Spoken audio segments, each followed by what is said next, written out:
SKY.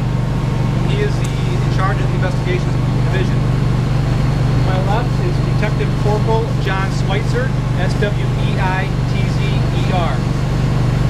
His left is Detective Paul Morash, M-O-R-A-C-H-E. Behind me is Detective Justin Romowski, R-I-M-O-V-S-K-Y. And the blue shirt is Detective John Desault, D-E-C-E-A-U-L-T. If you could all state and spell your name before you speak go up. too, would be helpful. Sure. Good morning and thank you for attending this press conference. I am Deputy Chief Christopher Manino, M-A-N-N-I-N-O. Today, the Park Forest Police Department is pleased to announce that after months of intensive investigation, an arrest has been made in a series of groping cases that have taken place in Park Forest and 2 other neighboring communities since March of this year. Monroe Akins, A-K-I-N-S, age 37 of Steger, is charged with 4 counts of aggravated battery, 3 counts of criminal sexual abuse, and 2 counts of aggravated criminal sexual abuse.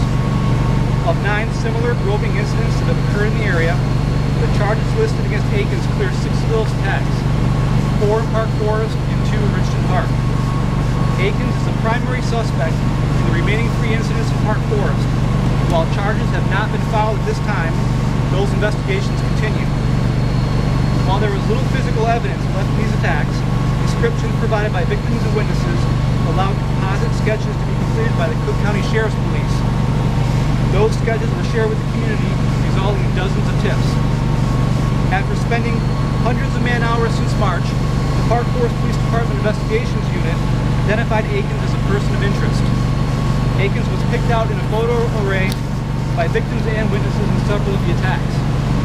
After further investigation, Mr. Akins was taken into custody and was again positively identified in physical lineups as the offender in multiple attacks. Investigators served a search warrant on Mr. Akins' Steger residence and recovered clothing matching detailed descriptions provided by the victims. The Park Forest Police Department Investigations Unit worked closely with investigators from the Matteson and Richmond Park Police Departments to discover any links to those incidents in those jurisdictions as well, resulting in the clearance of 2 incidents in Richmond Park. Akins was not identified in the April 24th sexual assault on Old Plank Trail in Matteson, and that investigation continues as well. The Park Forest Police Department will continue to work closely with the Matteson and Richmond Park Police Departments in clearing any remaining cases, and those investigations continue. Monroe Akins appeared at the Cook County Courthouse at 26th Street in California for a felony bond hearing on Saturday, August 2nd, 2014, and received a $750,000 bond, and he remains in custody at this time. The Park Forest Police Department would like to thank the public for their vigilance and many tips in these incidents, and we recognize that the arrest of Mr. Akins was only possible with the excellent cooperation of the victims involved. Additionally, we would like to recognize the Cook County Sheriff's Police for providing composite sketches which were able to be shared with other law enforcement agencies and the public. And we thank the Matteson and Richmond Park Police Departments for their collaboration in these investigations. Finally, both the Patrol and Investigations Divisions of the Park Forest Police Department spent hundreds of hours pursuing this investigation, and their diligence and hard work ultimately led to this arrest, providing closure to the victims and ensuring Park Forest remains a safe community. Thank you. We can now take any questions you may have. Deputy Chief, it's so loud I couldn't hear it. Could you again break down what he's been charged with and in which town? Certainly. He has been charged with 4 counts of aggravated battery, 3 counts of criminal sexual abuse, and 2 counts of aggravated criminal sexual abuse. Now, in the package you'll receive afterwards, it lists which towns, which incidents, and what the charges were.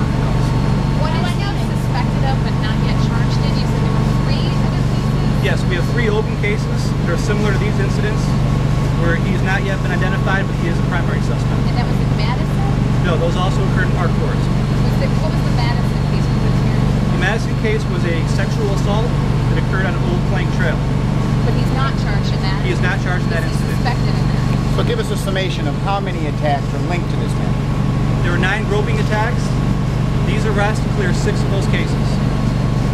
I know he hasn't, or you haven't listed an attack since June 22nd. Is that because he's getting custody?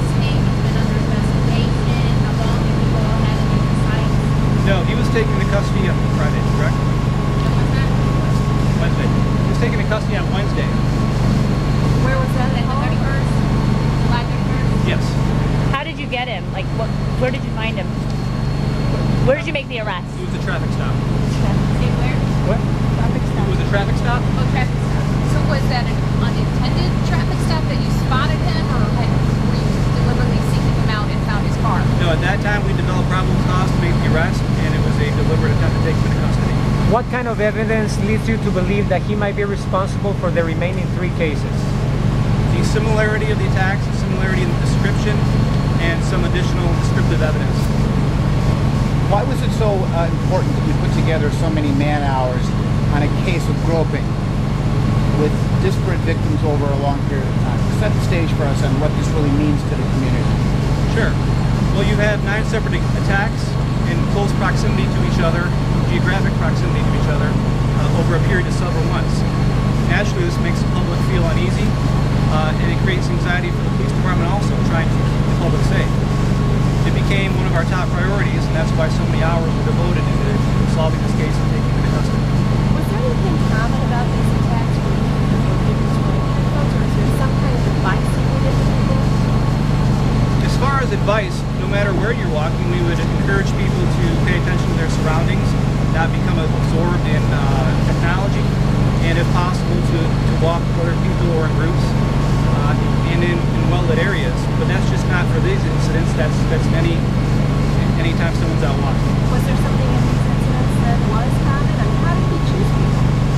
We don't know how he chose people. The victim ages range from young teenagers to a woman in her mid-40s. So Distracted by anything? some of them were, some were simply just walking alone. And would you say it's him led you to this? I mean, you're a front course, he lives in Steger, and now Up until a few weeks ago, he resided on Mondale Avenue in Richland Park. That is approximately 2 blocks west of the Park Forest border. So he's certainly familiar with the area and was very close to this area up until a few weeks ago. So he moved to Steger. Correct. Where was the traffic stop when he was arrested? Traffic stop? The traffic stop was in Chicago Heights. We had him under surveillance. Come on, can you step to the mic? The traffic stop took place in Chicago Heights. He was under surveillance, and that was where we were able to stop his vehicle. And what is your name? Commander Paul Winfrey, WIA. Paul Winfrey, Commander Paul. What is he in court next?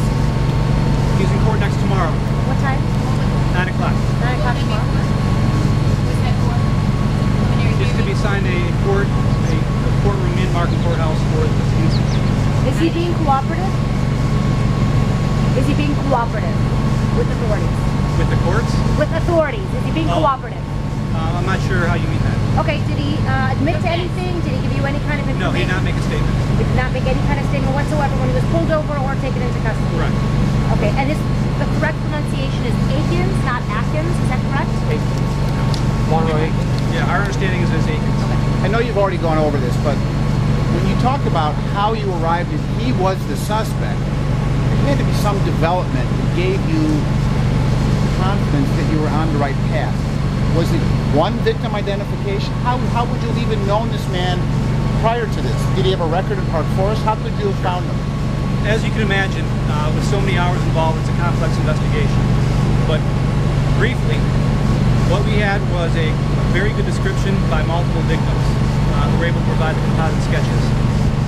Additionally, video surveillance from area businesses, we were able to link a vehicle to the crime.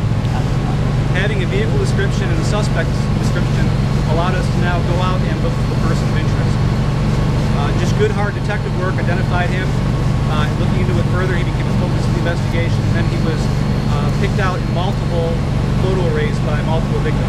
What's his criminal background that you can share with us? He has a criminal conviction for aggravated unlawful use of a weapon. He's got a conviction for theft, another weapons conviction, and other charges on which he's not been convicted. So he's a career criminal. It's not my job to label someone. What do you think his motive was in these particular incidents? I don't know that we can speak to someone's motive in doing such a thing. Some of the victims say that he actually followed them, knew their routine, maybe even watched them days prior. Do you believe that to be true? We don't have any evidence to show that people were watched days in advance. We do believe that during the time of the incident, he would scope out his victim, park a short ways away, make his attack, return to his vehicle, and leave. Were the attacks at any particular time of the day, or did they vary? They varied. What other evidence do you need before you decide to put more charges for the remaining 3 cases? Well, it's going to depend on what's able to be developed over the course of the next several weeks. In one of the incidents, the victim has stopped cooperating. In one, she's out of town. So some of it is just getting in touch with people. So at this point, there's no way you can assure the community that the guy you have is the guy responsible for the other 3 cases? We don't have the luxury of making assurances, but I can tell you we're very confident that he is the person responsible for this. Any other questions? Okay, thank you very much again. We'll have the CDs for you with all the information that you should need. Thank you very much. Thank you.